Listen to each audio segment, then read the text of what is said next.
Hi everyone, welcome back to the channel. In today's quick guide, I'm going to show you how to connect your Trust wallet to the Pixelverse dashboard in 2025. Stick around, it's super simple and we will walk you through it step by step. First, open the Pixelverse dashboard in your browser. Once you are there, look for the Connect Any Wallet button.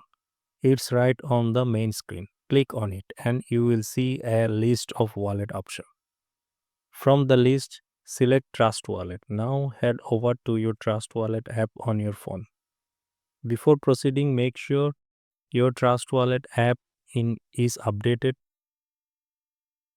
to the latest version. Trust me, this avoids any potential issues.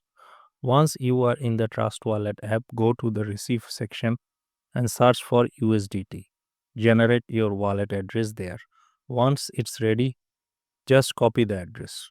Now go back to the Pixelverse dashboard and paste the copied wallet address into the designated field. Once that's done, hit the confirm or connect button. And that's it. Your Trust wallet is now successfully connected to the Pixelverse dashboard. Super easy, right? If this video helped you, give it a like and don't forget to subscribe for more quick tech tips. See you in the next one.